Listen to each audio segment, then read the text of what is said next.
केंद्र सरकार और सीजेपी की वार्ता इस वक्त जारी है। दिल्ली के वीपी हाउस में हो रही है ये बातचीत। बैठक में जेपी नड्डा और जितेंद्र सिंह शामिल हैं। सरकार के 2 मंत्री, सीजेपी की ओर से कॉकरोच जनता पार्टी की ओर से सौरभ दास और आशुतोष रंका इस बैठक में मौजूद हैं, सीजेपी को रिप्रेजेंट कर रहे हैं।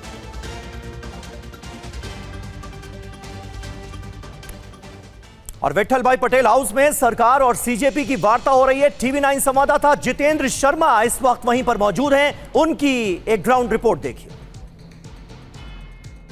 इस वक्त हम वीपी हाउस के अंदर मौजूद हैं, जहां पर इस वक्त कॉकरोच जनता पार्टी और सरकार के बीच में मीटिंग चल रही है। दरअसल ये मीटिंग जो है वो वीपी हाउस के कमरा नंबर 504 में चल रही है। सिक्योरिटी आप देख सकते हैं, इस वक्त बड़ी संख्या में यहां पर पुलिस बल की तैनाती की गई ताकि कोई मीडिया कर्मी अंदर की तरफ ना जा सके। दरअसल इससे पहले पता चला था कि कॉन्स्टिट्यूशन क्लब में ये मीटिंग होनी है, जिसका वक्त तय हुआ था तकरीबन 12:30 बजे, और उसके थोड़ी देर बाद पता चला कि जो मीटिंग का स्थान है, यानी कि जो प्लेस है, वो पूरी तरीके से बदल चुका है और वो अब ठीक कॉन्स्टिट्यूशन क्लब के बराबर में जो विट्ठल भाई पटेल हाउस है, यानी कि वीपी हाउस, उसके अंदर रखा गया है। और अब फिलहाल आप देख सकते हैं तस्वीरें किस तरीके से यहाँ पर पुलिस सिक्योरिटी 5वां फ्लोर है, और इस 5वें फ्लोर के रूम नंबर 504 के अंदर इस वक्त जेपी नड्डा, इसके अलावा जितेंद्र सिंह, साथ ही सौरभ दास कॉकरोच जनता पार्टी से, और उसके अलावा जो आशुतोष रंका है, वो इस मीटिंग के अंदर मौजूद हैं। देखने वाली बात होगी कि आखिरकार किन शर्तों पर या फिर किन मुद्दों पर चर्चा होती है और कितनी बात यहाँ पर एक दूसरे की मानी जाती है। हालांकि 20 तारीख को भी एक मीटिंग हुई थी जो कि जेपी नड्डा के आवास पर हुई थी, लेकिन उसके बाद कॉकरोच जनता पार्टी ने साफ तौर पर बोला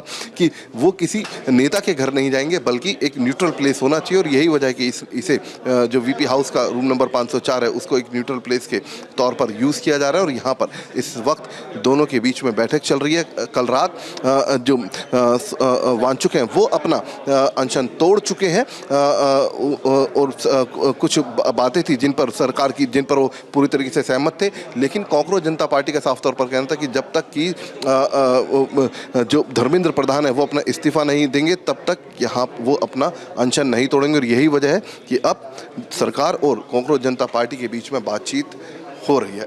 कैमरामैन कपिल के साथ जितेंद्र शर्मा, टीवी 9 भारतवर्ष, दिल्ली।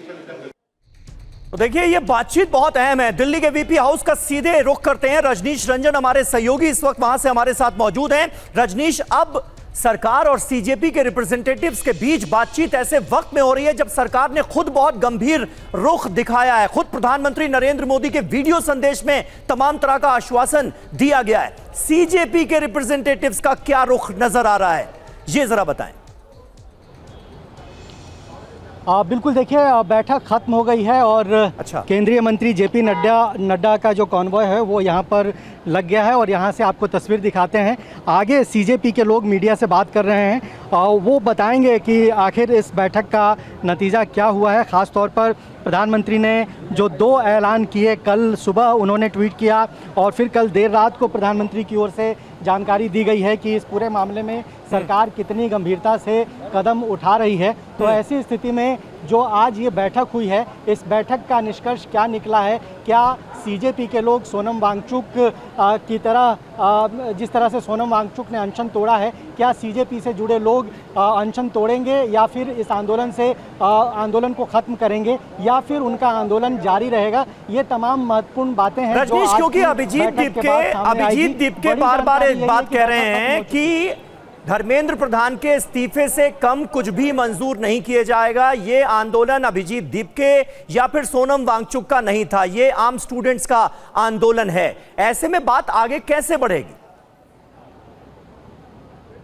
देखिए, अब अभिजीत दीपके हों या सीजेपी से जुड़े लोग हों या फिर जो छात्र सड़क पर हैं पिछले कई दिनों से, उनकी डिमांड एक ही डिमांड है कि धर्मेंद्र प्रधान का इस्तीफा होना चाहिए। और इसके अलावा जो कुछ और बातें वो लोग कर रहे हैं, अपनी बातों पर वो अडिग हैं। आज की जो ये बैठक हुई है, दूसरी बैठक आप कह सकते हैं, हालांकि फॉर्मल ये पहली बैठक है। इसमें चीज़ें बहुत हद तक साफ होगी, क्योंकि बड़े डेवलपमेंट कल हुए हैं। कल प्रधानमंत्री ने ऐलान किया, कल प्रधानमंत्री ने देर रात को वीडियो जारी किया। आज कैबिनेट में एजुकेशन रिफॉर्म को लेकर एक बिल लाया जा रहा है। ये तमाम चीज़ें जब हो रही है, तो इसके बाद अभिजीत दीपके, सीजेपी और छात्रों का रुख क्या है? क्या अभी भी वो अपनी बातों पर अडिग हैं, या फिर उनको लगता है कि सरकार उनकी बातों को गंभीरता से ले रही है? बिल्कुल, और एक और बहुत इंपॉर्टेंट बात है खत्म कर रजनीश, देना एक चाहिए। और ये बहुत तमाम इंपॉर्टेंट चीजें। बात है, क्योंकि दो बड़ी डिमांड्स थी। एक तो शिक्षा मंत्री का इस्तीफा ही मांग रहे थे सीजेपी के तमाम रिप्रेजेंटेटिव्स और सपोर्टर्स, और दूसरी बड़ी बात यह थी कि नीट पेपर लीक के बाद जिन छात्रों ने खुदकुशी की है